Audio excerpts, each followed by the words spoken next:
All right, pretty good actually. So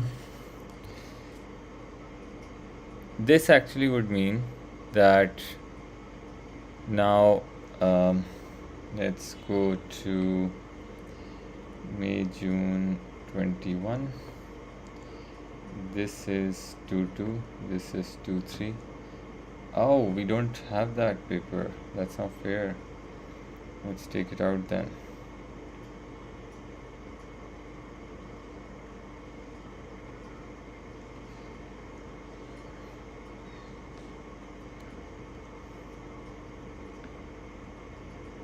I started doing paper 2 3 for 21. You did paper 2 3? Why? It was 2 1, right? Yeah, It was 2 3 or 2 1? Please tell me now.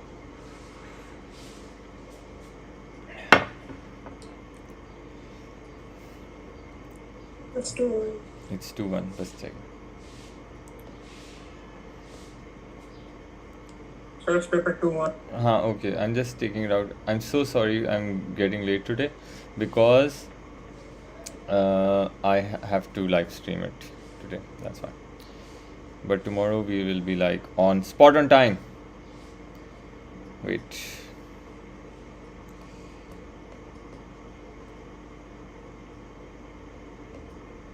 Oh, hide this one. 12 November QP 2 1. That is the paper. Perfect. I mean, alright.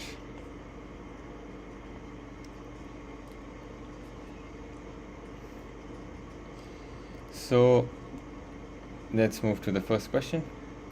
The diagram shows a stone of irregular shape. Which property of stone can be found by lowering into measuring cylinder half filled with water?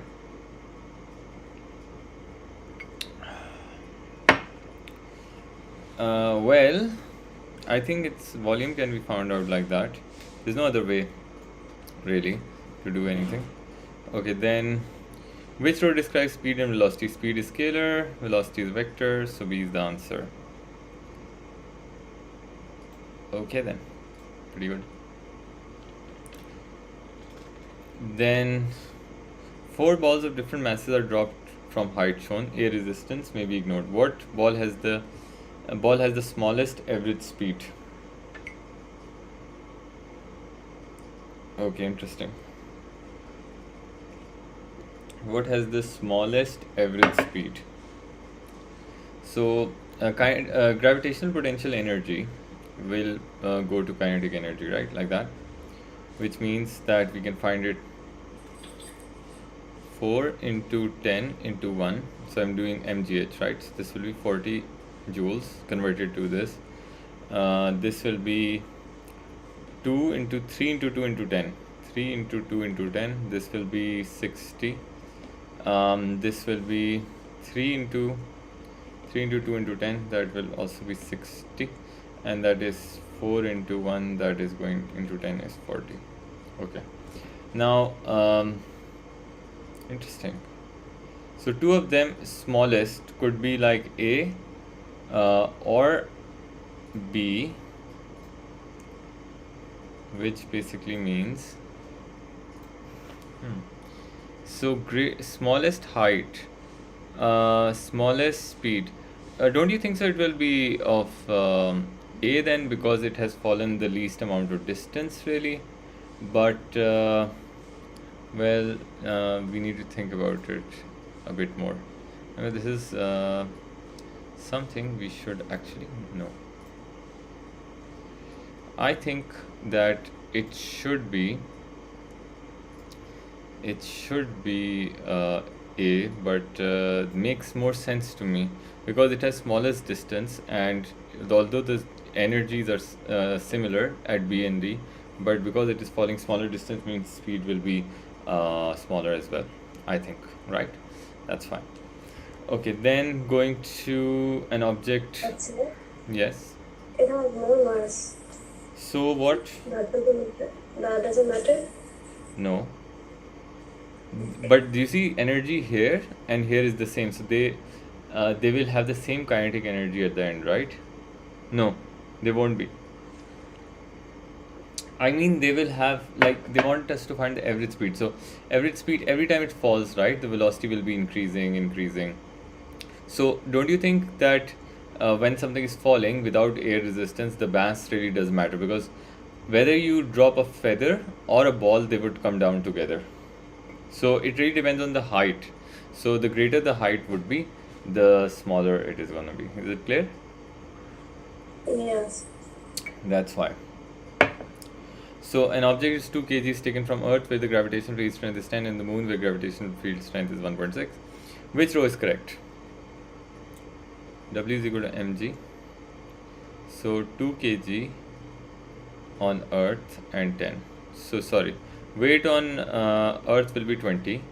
Weight on Moon will be 2 times 1.6. That is, I think, 3.2. So D has to be the correct answer for sure. Now going to the next one, says mass of an empty flask is 34 grams. The volume of liquid added to the flask is 20. The total mass of flask in liquid is 50. Okay, what is the density? So the total mass of flask in liquid is 50. So mass of the liquid will be 50 minus 34. 50 minus 34 has to be, I think, 16, right? No, I don't want to purchase it. No, I don't want to. Sorry. 50 minus 34 is 16 grams. And then you have volume. So density is mass over volume. So 16 divided by 20 would give us 0.8. Where is 0.8? Here it is. Okay. Now, the extension load graph of the spring is shown. The unstretched length of the spring is 17.0. When an object is suspended from spring, the length of the spring is 19.2. What is the weight of the spring? Okay, well, we could do this, you know. When the object is suspended, the length of the spring is 19.2. Its original length was this, so we are going to do 19.2 minus 17. This is going to be 2.2 centimeter. Then what we are going to do is,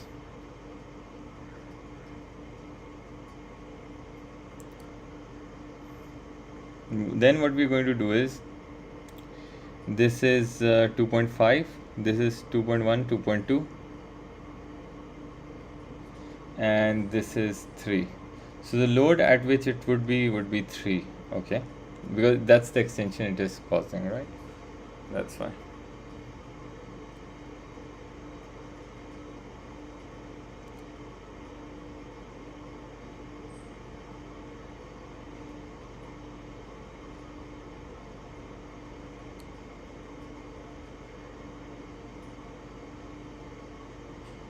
Okay.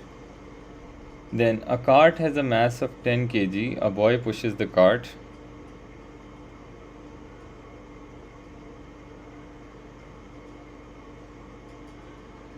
A boy pushes the cart horizontally with a force of 50 newtons. The cart accelerates this. What is the friction force? So there is a cart. He's pushing it with 50 newton. There has to be a friction. And the acceleration right now is 0.50 meters per second square. And the mass is 10 kg. So first of all, we are going to find resultant force. So it is going to be 10 times 0.50. This will be 5 newtons, right? Now, resultant force is equal to the pushing force minus the friction. Resultant force was 5, pushing force was this. So friction will be 50 minus 5, that is 45 newtons. So it has to be D. Is it clear? Please let me know if you do not understand this. Sir, can you explain again? You see that, let me make a bigger drawing, right? There is a cart, you push it with 50, there is a friction force F. Got it? Yes, sir. There is also acceleration which is dependent on resultant force. Resultant force is F equals to ma. That's how we find resultant force, right? So the Yes, mass sir. of this cart is 10, acceleration 0.50, which means 5 Newton is the resultant force. Now, how do you find resultant from forces? Resultant force is the sum of all forces. So 50 minus F, the friction, right? This is 5. Yes. We found it 5. So 50 minus F. F will go there and 5 will come on this side. So it will be 45. Do you understand? Okay, sir. Yes, Like sir. that, yeah. Thank you. The ball has a mass 2 kg. The ball approaches a wall at speed of 3 and rebounds at speed of this. What is impulse on the wall?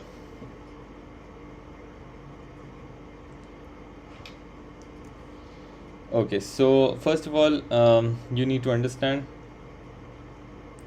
that yeah. So let's take this side as positive. Let's take this side negative, because this is vectors, right? And you need it. It does change. So the momentum here would be 2 times 3. That's initial momentum, which is 6, and momentum final would be 2 times minus 1, which is minus 2, right? Now, how do we find change in momentum? We find it by final momentum minus initial momentum. So minus 2 minus 6, which is minus 8. So and the time, do we have the time? Yeah, we just need to find change in momentum because we're looking at impulse, so that has to be 8. The negative sign really doesn't matter, because the thing is that negative only shows the direction, and we've taken right side is negative, that's why, and he might have taken right side positive, so it doesn't really matter. Now, then it says which situation involves no work being done and no energy being transferred. Car skidding to stop on the road. Car skidding, okay, there must be friction, so there is some work doing. Crane is lifting the load, there is friction. Heavy load hanging from a strong bar, that is not work, because it must travel some distance, right? And then a student suggests that there are several ways of transferring energy to a small stationary block of iron on a smooth table. He makes the following suggestions: heat it, shine it, and pass current through it. Which suggestions are correct? Transferring energy to small stationary block of iron on a smooth table. Heat would definitely, transfer energy. Shine light will transfer energy, because light has energy. Pass current also delivers energy. So it means that all of them are correct. Right. Then an engine produces 240 kilojoules of energy in 2 minutes. What is the power output? So 240 times 10 raised to power 3 divided by 2 times 60.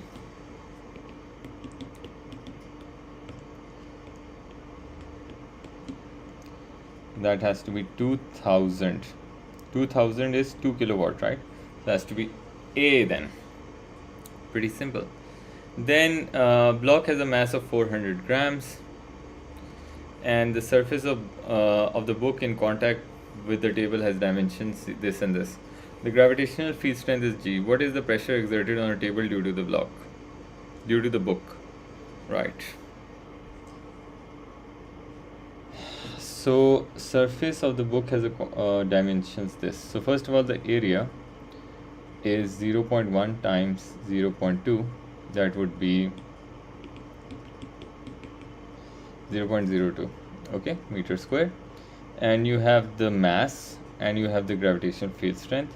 So the weight of the book can be found out by 0.4 kg times 10.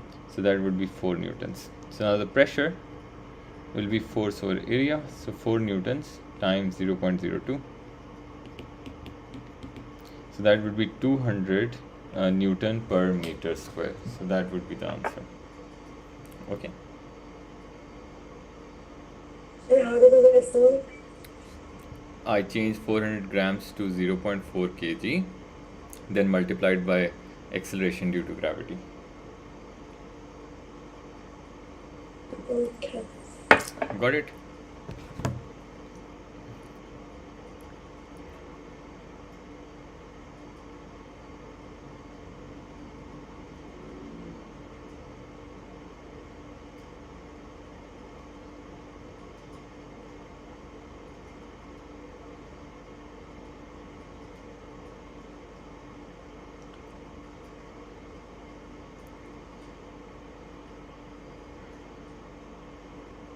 Okay.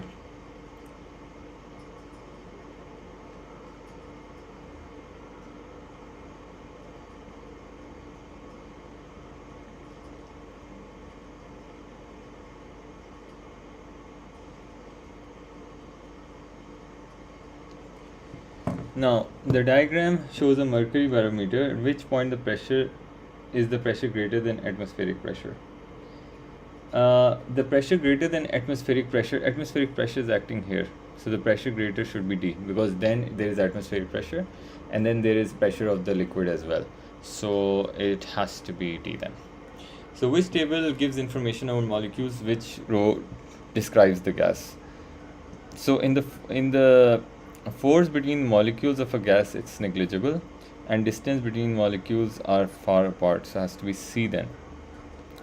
Then a very small pollen grains are suspended in water. A bright light shines through. When looked through a microscope, small specks of light are seen moving random jerky motion. What are the specks of light? What are the moving specks of light? Pollen grains hit by other pollen grains. Pollen grains being hit by water molecules. That's correct. Because then they move, right? Because water molecules, it is the evidence that water molecules are randomly moving, right? Like within this liquid, or it is moving. Why are small gaps left between the metal rails? Oh, this is this, by the way. Sorry. Why are small gaps left metal rails of the railway track? To allow expansion of the rails on a hot day. Yes, that is correct. You would want not to over expand and then just bend, okay, permanently. A block of metal absorbs 2000 joules of thermal energy. The temperature of block rises from 10 to 20. The mass of the block is 2 kg. What is the specific heat capacity of the metal? So Q is equal to mc delta theta. The mass, it absorbs 2000 joules. Mass is 2. We got to find C, and the change in temperature is 20 minus 10. So 2000 divided by 2 divided by 10. So that's 100 joules per kg per degree Celsius. Okay, so 100 joules. Where is it written? Here it is written. Pretty simple, eh? Now, which statement about the boiling and evaporation is correct? Boiling requires a supply of thermal energy, but evaporation does not.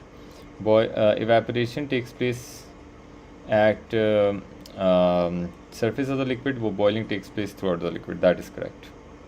That is correct.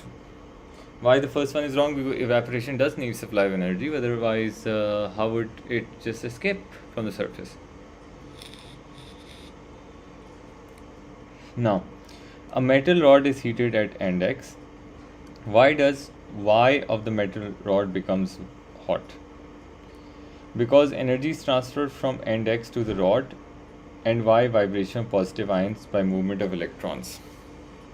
Well, that is correct, because vibrations and the movement of electrons will do it.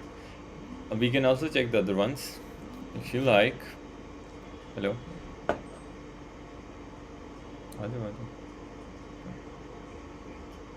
Okay. Alright, so then what you do?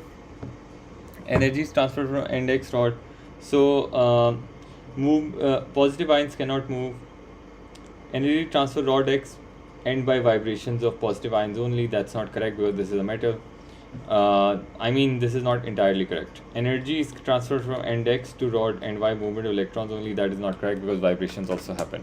Okay, so we got to remember that. Okay, on that note, just give me 2 minutes. I'll be back, alright?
All right, I'm back.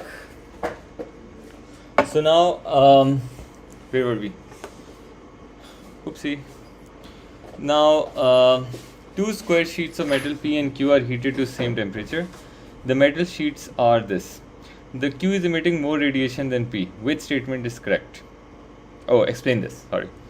So the statement that explains this best is the surface area of Q is larger than P. Dull black surfaces are better emitters, white surfaces are better absorbers. So they are heated at initially same temperature. Sheet Q is emitting more radiation. Although black has to emit more because it is there, like it has tendency to emit more, but because Q is very very large, which means that it should be the surface area of Q that is larger than P. That is the only logical explanation why Q is emitting more. Otherwise, none other. Because white surfaces are not better absorbers. Dull surfaces are better emitter. That is correct. But it does not explain why sheet Q is emitting more. Dull surfaces are better conductors. That's not true. Right? So dull is like either emitters or absorbers and nothing to do with conductors. A water wave passes into a region where the wave travels slowly. As it passes the slow region, what happens to frequency and what happens to wavelength? Frequency has to remain same, but the wavelength has to decrease, because whenever it moves from, it moves slowly, right? So as the speed increases, the wavelength also decreases. Then traveling light strikes the surface of glass block, undergoes refraction, enters the block. The diagram shows the light before and after it enters the block. What is the speed of light?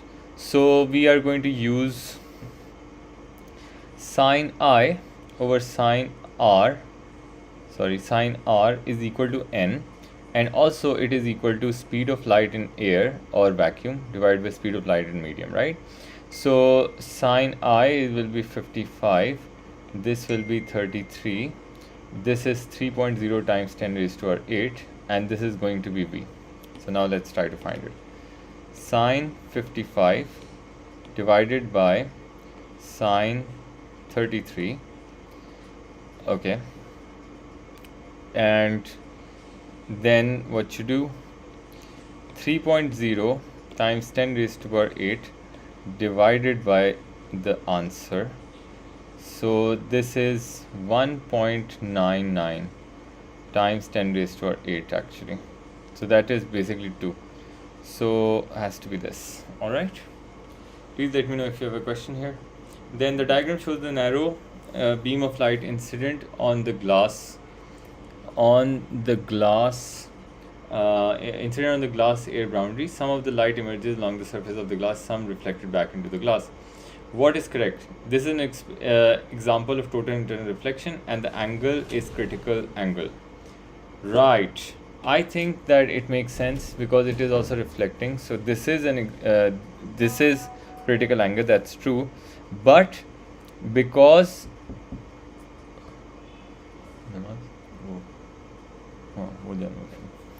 so total internal reflection happens if the angle is greater than critical angle. So no.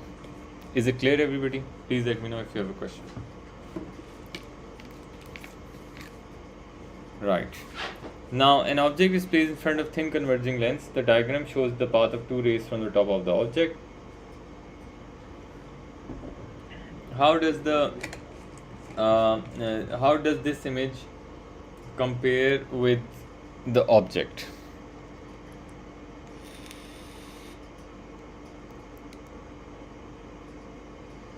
Okay, so what we're going to do is we are going to extend these rays, okay? So use your ruler, extend them, okay, in a straight line like this, and also extend, make another line that should be the extension of other one. Let's do it. Okay, so because you will have your ruler, so it will be easier for you. It's not that easy for me. So you keep on extending it till it actually meets somewhere. and as you can see, okay, wait, they meet somewhere here. Now you can actually make the image, which basically will be like this. So in this you see that it is larger and it is inverted, so that should be the answer. Okay, if you have any questions, please let me know. Sir, Yes, Hadia. for 23 third question, isn't the critical angle 90 degrees? No, that is the refracted angle, refracted angle 90. Critical angle is the angle of incidence at which it happens, like it goes 90 degrees to the line, normal line. Okay. Yeah. All right. Then a remote control vehicle is traveling on the surface of planet. The vehicle senses an obstacle ahead. It sends a radio message to control room where it is being controlled. The control room is 22.4 km away from the signal, away from the vehicles. The control room sends a message back telling it to stop. What is the minimum time that elapses between sensing the obstacle and receiving the message back? So basically, it goes and comes back, which means the distance is twice. So 2 times 2.4 times 10 raised to power 6, and we also need to change kilo into meters, so multiply by 3 meters divided by this is the distance over time, and the speed at which radio signal travels is the speed of light, right? So now let's do it. 2 into 2.4 times 10 raised to power 6, oopsie, into 2, sorry, and 10 raised to power 6 times 10 raised to power 3 divided by 3.0 10 raised to power 8. So this will be 16 seconds D. Is it clear? Please let me know if you understand this.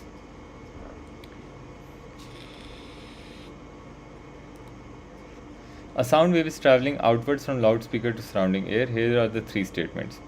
The air pressure is lower at rarefaction compared with undisturbed air. The air pressure is lower at rarefaction compared to undisturbed air. Okay. The density of air is less at compression because compared to disturbed air. Shouldn't it be more because particles are closer? I don't know, let's see. The distance of compression to rarefaction equals half wavelength. Well, that makes sense to me. So 1 and 3 makes definitely, because this is like the particles go away from normal, so the air pressure should be lower, and compression and a rarefaction, basically distance between a compression and half lambda. So that's correct. So 1 and 3 only. That's correct. This is wrong. Density is more actually.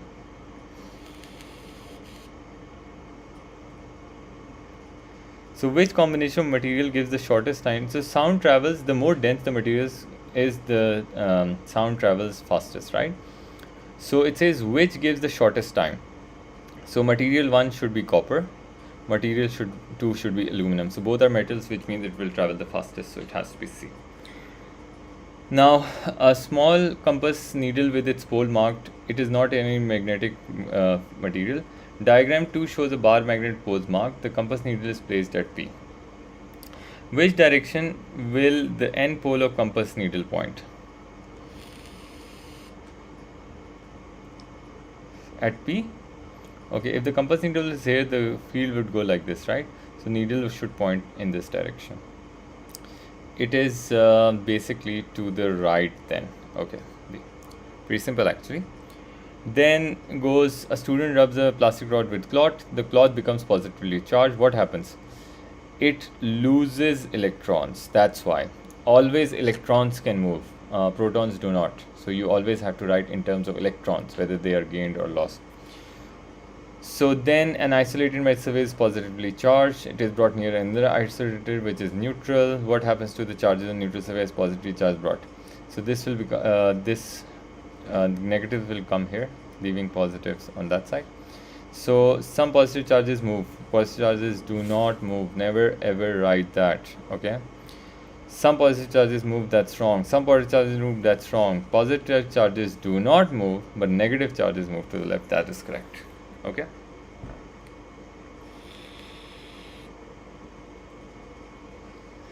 Which statement out the resistance of metal wire is correct?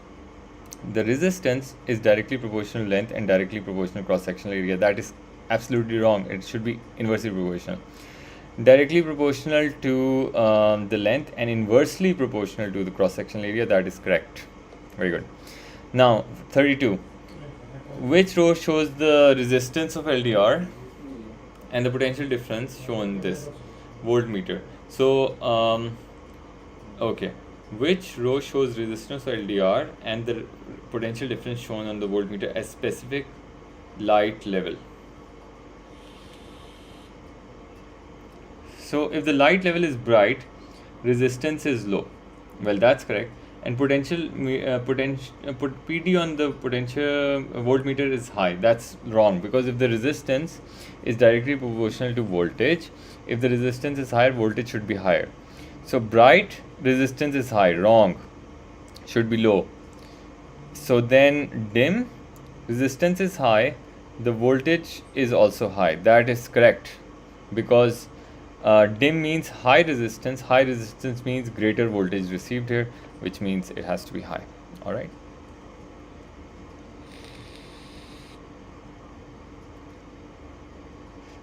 Now then comes 3 NAND gates are connected to single chip. The whole chip behaves as a single logic gate. Which type of logic gate does the chip act? What? Okay, never mind.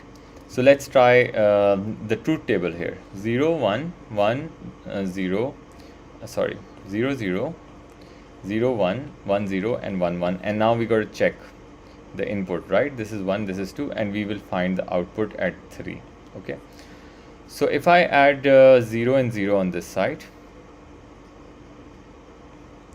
this would give me 0 here but 1 here, because it's a NAND gate. 0 here but 1 here, and then 1 and 1 is 1, but it should give me a 0 here, so it will give you 0. And then if I put, say, 1 0, so this will be 0, sorry, this will be 1, and then it will change it to 0. This will be 0, it will change it to 1. This will be 0, but it will change it to 1. So that's 1. Okay, let's try now with this will also give you the same result, because both at both ends they're similar, so we will skip that, and then we'll use 1 and 1. 1 and 1 will give us 1 here, but then not will change it to 0 and 0. This will give you 0, this will give you 1. So this is a typical a truth table of AND, don't you think so?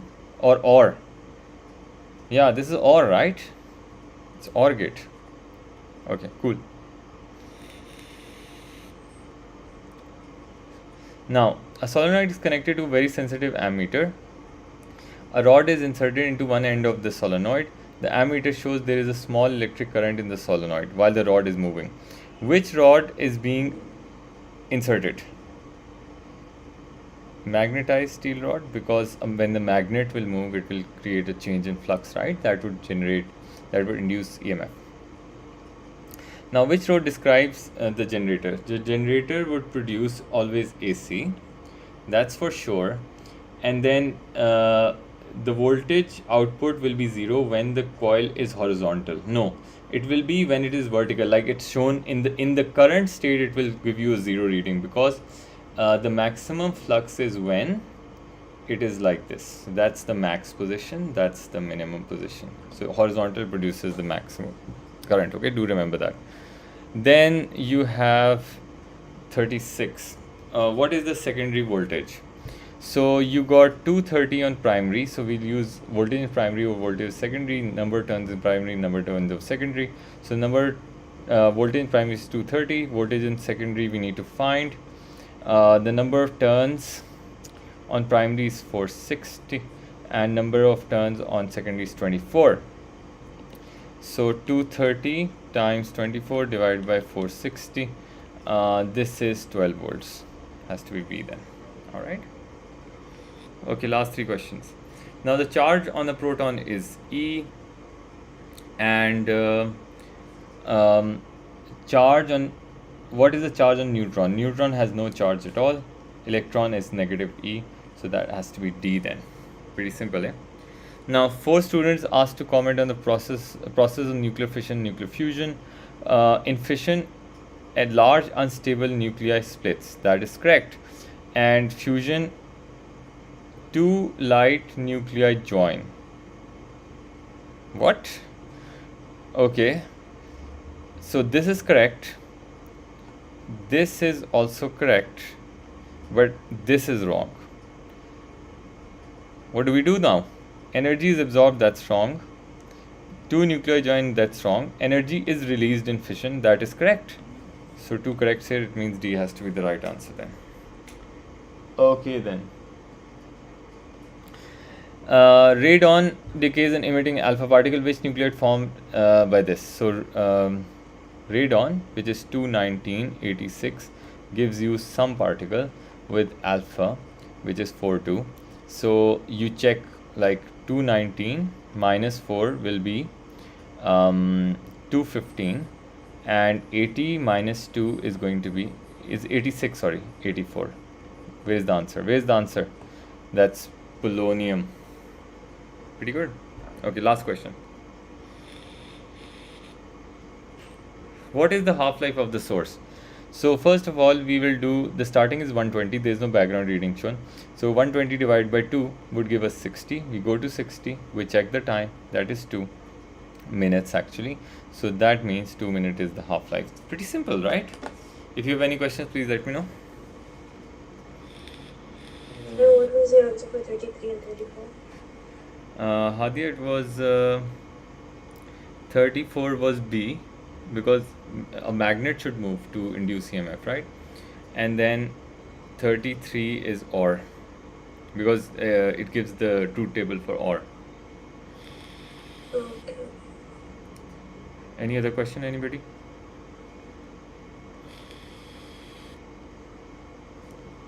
All right. So I guess that's it. I will see you in the next class then.